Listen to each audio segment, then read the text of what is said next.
நேற்று நம்ம டிஆர்டிஓ அப்துல் கலாம் ஐயா அவர்களோட வீலராயில இருந்து ஒரு சக்சஸ்ஃபுல்லாக ஒரு மிசிலை சோதிக்கிறாங்க. ப்ராஜெக்ட் குஷா.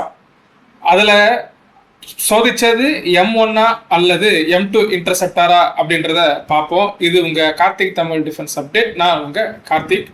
சில ஊடகங்களில் இது சோதிச்சது M1 இன்டர்செப்டார் அப்படின்னு சொன்னாலும் நம்ம ஒரு வீடியோ, தெளிவான வீடியோ ஒன்று போட்டிருக்கோம் பாருங்கள், ஸ்லோ மோஷனில். இதில் வந்து பார்த்தீங்கன்னா M2 இன்டர்செப்டார் அப்படின்னு கிளியராக தெரியுது.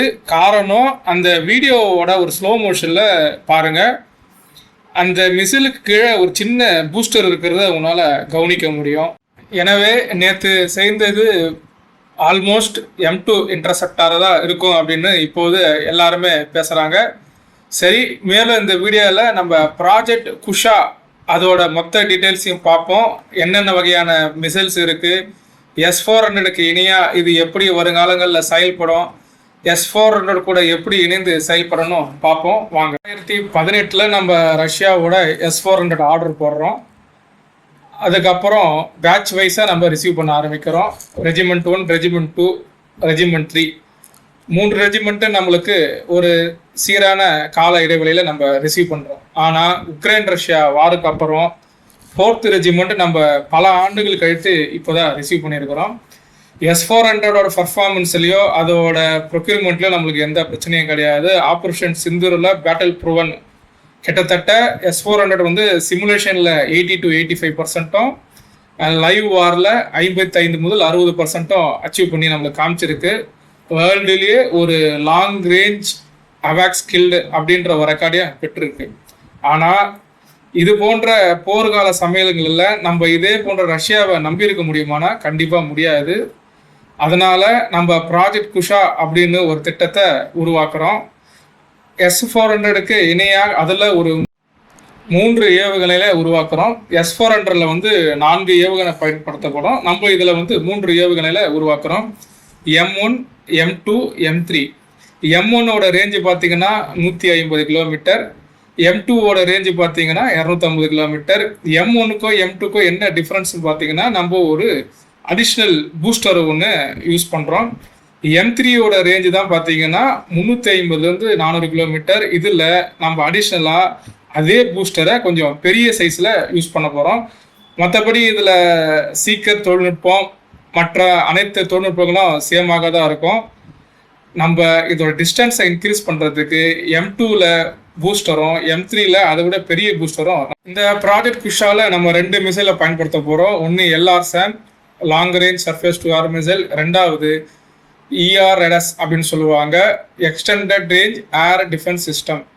இந்த ப்ராஜெக்டை DRDO, பெல், BDL மற்றும் சில இந்திய தனியார் பாதுகாப்பு நிறுவனங்கள் சேர்ந்து நம்ம உருவாக்கிட்டு இருக்கிறோம்.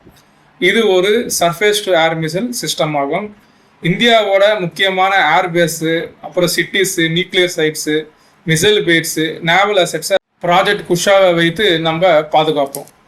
ப்ராஜெக்ட் குஷாவில் ஒரு பெரிய பலமே பார்த்தீங்கன்னா ரேடார் நெட்வொர்க் அப்படின்னு சொல்லலாம். LRSR, long range surveillance radar அப்படின்னு ஒரு ரேடாரை நம்ம பயன்படுத்துகிறோம். சுமார் 500லிருந்து 600 கிலோமீட்டர் வரை இதால் இலக்குகளை கண்டறிய முடியும். இதில் வந்து பார்த்தீங்கன்னா ஒரு மல்டி ஃபங்க்ஷன் FCR யூஸ் பண்ணுறோம், multi function fire control radar. இது ஒரு AESA ரேடார் ஆகும். ஒரே நேரத்தில் பல இலக்குகளை ட்ராக் செஞ்சு மிசைலுக்கு அதோட கைடன்ஸை வழங்கும். இதில் ECCMமும் நம்ம பயன்படுத்துகிறோம், அதாவது எலக்ட்ரானிக் கவுண்டர் மிஷர்ஸ் அப்படின்னு சொல்லுவாங்க. எந்த ஒரு எலக்ட்ரானிக் ஜாமுனாலையும் இல்லை ஆன்டி ரேடியேஷன் மிசைலாலையும் இதை தாக்காதவாறு இதை நம்ம தயாரிச்சிட்ருக்கிறோம். இதை முக்கியமாக IACCS இன்டகிரேஷன், இந்தியன் ஏர்ஃபோர்ஸோட இன்டகிரேட்டட் ஏர் கமாண்ட் கண்ட்ரோல் சிஸ்டத்தோட இதை கம்ப்ளீட்டாக நம்ம இன்டகிரேட் பண்ணி இதை இந்தியாவில் மொத்த நெட்வொர்க்குகளையும் பயன்படுத்துவோம். அது மட்டும் இல்லாமல் இதை வந்து MRSAM, S-400, ஆகாஷ் போன்ற BMD, ballistic missile defence system, ஏற்கனவே நம்ம இப்போ சமீபத்தில் AD2வையும் சோதிச்சிருக்கோம். ஸோ இது போன்ற இன்டகிரேட்டடாக அதை பயன்படுத்தும் போது இந்தியாவோட ஒரு கம்ப்ளீட் டிஃபென்ஸ் ஷீல்டாக இது வந்து பயன்படும். தற்போது சோதனையின்படி இது M2 இன்டர்செப்டாராக இருக்குன்னு இப்போ பல தகவல்கள் வெளிவந்துக்கிட்டு இருக்கு. ஆனால் M1 இன்டர்செப்டார் அப்போ நம்ம ஏற்கனவே சோதிச்சிட்டோமான்னு கேட்டால் கண்டிப்பாக சோதிச்சுதான் இருக்கோம். ஏன்னா M1 M2 2 இன்டர்செப்டாரையும் நம்ம 2028க்குள்ள படையில இணைக்கிறதுக்கு தீவிரமா முயற்சி செஞ்சு கொண்டு இருக்கோம். M3 கிட்டத்தட்ட 350 400 கிலோமீட்டர், அது கண்டிப்பாக சிறிது காலம் பிடிக்கும்.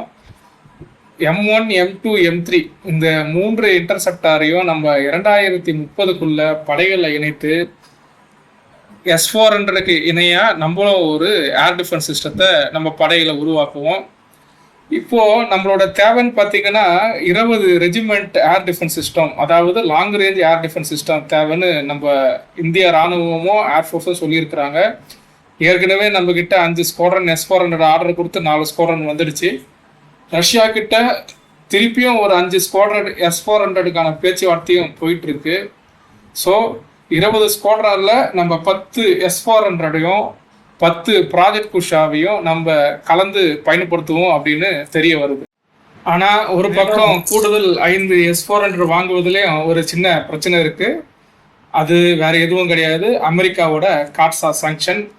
ஏற்கனவே நம்ம முதல் 5 S-400 ரெஜிமெண்ட் ஆர்டர் கொடுக்கும் போதே அந்த காட்ஸா சாங்ஷன் எல்லாம் மீறி தான் நம்ம 5 S-400 வாங்கணும். ஆனால் இப்போ உக்ரைன் ரஷ்யா போர் தொடர்ந்து நீடிச்சிட்டு இருக்கிறதுனால ட்ரம்ப் சைனா இந்தியா உள்ளிட்ட நாடுகள் மேல 100% வரி விதிக்க தீர்மானம் கொண்டு வந்திருக்கிறாங்க. இந்த டைம்ல நம்ம அடிஷனல் 5 ஸ்குவாட்ரான் பேச்சுவார்த்தைக்கு நடத்தும் போது கண்டிப்பா அவங்க காட்ஸா பத்தி உள்ள கொண்டு வருவாங்க. ஒருவேளை இதுல ஏதாவது பிரச்சனை ஆகும் பட்சத்துல நம்ம கூடுதல் ப்ராஜெக்ட் குஷாவை வாங்கறதுக்கும் வாய்ப்புகள் இருக்கு. இல்லை நம்மளோட நாட்டு நலனை தான் நம்ம முக்கியம் போது நம்ம S-400ஐயும் வாங்குறதுக்கு வாய்ப்பு இருக்கு. இந்த வீடியோவில் உங்களோட கமெண்ட்ஸுங்களை தெரிவிங்க. கார்த்திக் தமிழ் டிஃபென்ஸ் அப்டேட் மற்றும் ஜியோ பாலிடிக்ஸ் vlog தொடர்ந்து பாருங்க, சப்ஸ்கிரைப் பண்ணுங்க, பெல் பட்டன் அழுத்துங்க, உங்க நண்பர்கள் ஃபேமிலிக்கு பகிருங்க. நன்றி, வணக்கம்.